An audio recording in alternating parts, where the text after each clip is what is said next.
What happens when your students are so excited and invigorated on a school project that they leave other things aside? More on that in a little bit.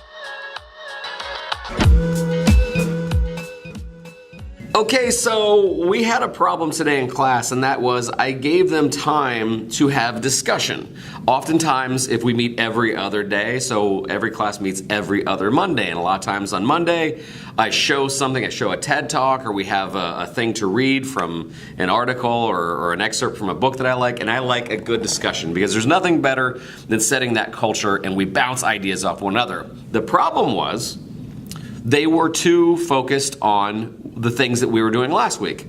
Let me explain.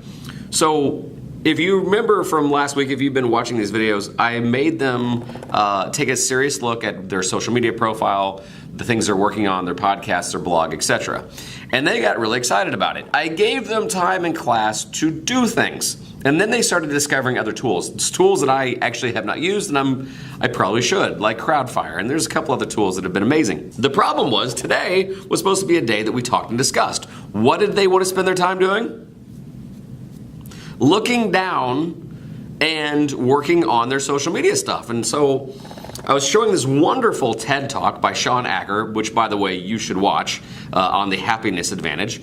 But we were watching that and I was expecting this big robust conversation to happen afterwards, and they kept looking down and I'm like, what's up? What are you guys doing? And then they're like, well, honestly, we're looking over our profiles and we're like, look how many followers I got up, or look how many hits my podcast had, or hey, look, I had some comments back on my YouTube channel. And while I'm happy about that, one of the big problems is, and this happens a lot at times when I talk to teachers that do Genius Hour, that's all they want to work on. So today I wanted there to be a discussion and I want to start transitioning to the next phase of our innovation class.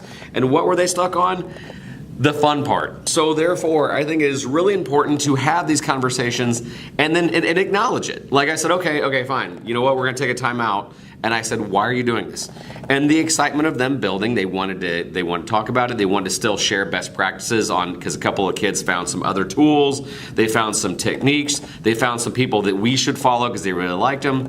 It was a productive day, but I had to acknowledge it. I had to acknowledge the fact that we needed to make the transition.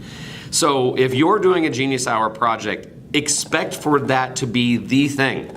And if you're an English teacher and you have to get back to reading there's going to be some frustration, there's going to be some resentment maybe, but when you have this, hey, let's be honest with each other. I have to do this if you do that kind of conversations, really moves it forward, whether you're elementary, middle, or high school. So, my question to you is, how do you balance your time on the Genius Hour to things you have to do in your class time? I'm not saying I have all the answers. I would like to hear from what you are doing. You can always put it in the comments below here on our Facebook page. If you're listening to this on YouTube, same thing. The last thing is, if you have been interested in this and you know of another teacher that does Genius Hour, or if you know of some other parent groups that they really want to focus on innovation, please tag them.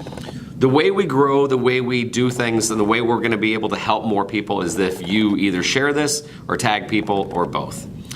I really, really appreciate this. This is really kind of important to me. Other than that, this is Don Wettrick reminding you again that opportunities are everywhere. We shall see you Wednesday. See ya.